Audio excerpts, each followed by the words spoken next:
Assalamualaikum warahmatullahi wabarakatuh. Pada kesempatan ini Yanda akan bercerita tentang Rasulullah mandiri semenjak usia belia.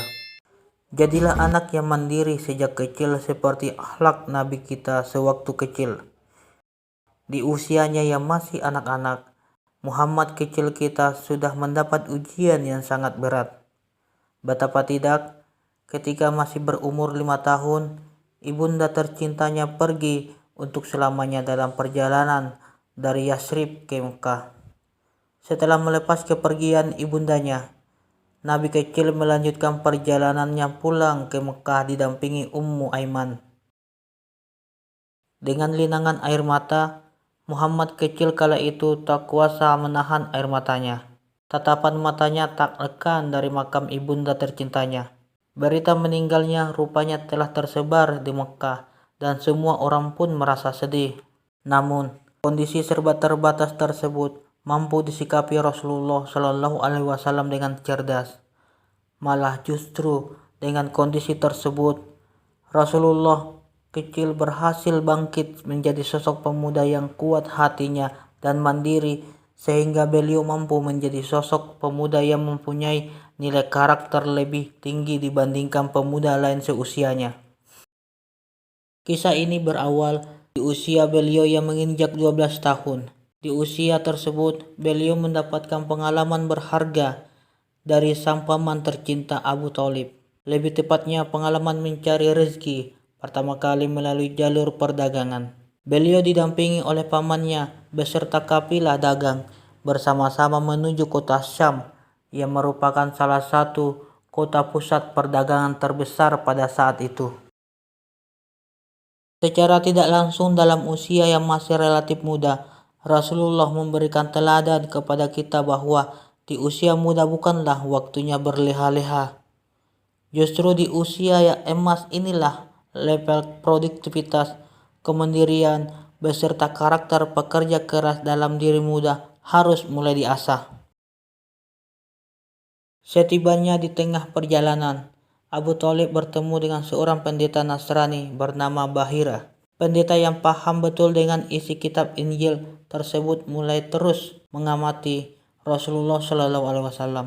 Sejurus kemudian terjadilah percakapan singkat Bahira dengan Abu Thalib sebagai bentuk klarifikasi atas pengamatan yang telah dilakukan Bahira. Hasilnya, Bahira takjub bahwa segala apa yang termaktub dalam kitab-kitab terdahulu betul-betul pas sesuai dengan ciri-ciri Rasulullah Shallallahu Alaihi Wasallam yang akan menjadi nabi akhir zaman. Di akhir pembicaraan, Bahira berpesan kepada Abu Thalib untuk senantiasa menjaga Rasulullah Shallallahu Alaihi Wasallam dari kejahatan orang-orang Yahudi yang mempunyai maksud jahat jika mereka tahu bahwa Nabi akhir zaman telah turun di muka bumi ini.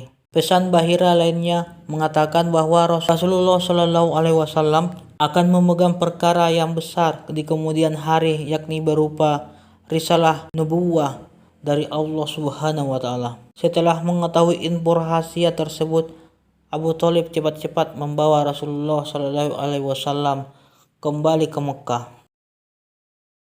Selain mengais rezeki lewat jalur perdagangan, Rasulullah Shallallahu Alaihi Wasallam muda juga aktif mengasah skill produktivitas kerja, skill leadership, dan skill kesabarannya melalui jalur menggembala kambing. Kita pasti mengetahui betapa kegiatan gembala kambing ini merupakan kegiatan yang luar biasa. Butuh kesabaran ekstra, butuh kemampuan memimpin yang mumpuni dalam memantau kambing-kambing yang ada. Kegiatan ini juga merupakan ajang peningkatan produktivitas kerja di usia muda. Dengan semangat menggembala kambing penduduk Mekah tersebut, upah beberapa kirat berhasil didapatkan oleh Rasulullah muda saat itu. Pertama, Rasulullah merupakan pribadi yang anti zona nyaman atau anti menggantungkan hidup dalam tanggungan orang lain. Sebenarnya sah saja ketika Rasulullah hanya ikut pamannya tanpa melakukan upaya berdagang dan menggembala kambing.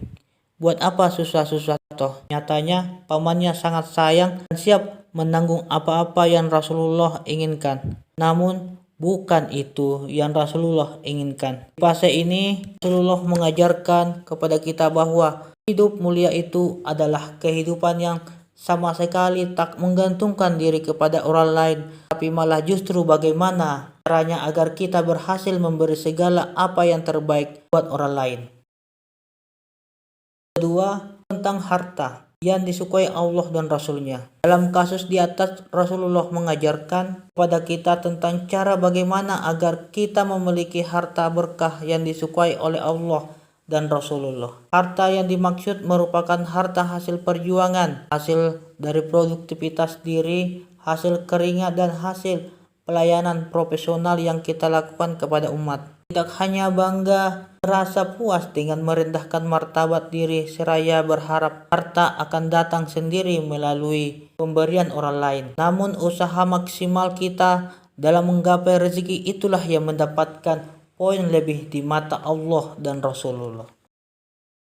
Sikap-sikap yang dapat kita lakukan untuk melatih kemandirian antara lain: 1. Bangun pagi tanpa dibangunkan oleh orang lain. 2. Bereskan tempat tidur. 3. Mencuci piring. 4. Berangkat ke sekolah sendiri. 5. Berdagang untuk mendapatkan uang jajan. 6. Menyelesaikan soal ujian dengan hasil pemikiran sendiri. 7. Mengerjakan tugas dari guru, tidak terpengaruh teman-temannya yang bermain-main. 8. Makan bekalnya sendiri di kelas walaupun teman-temannya beramai-ramai pergi ke kantin. 9. Menabung untuk membeli buku, peralatan sekolah.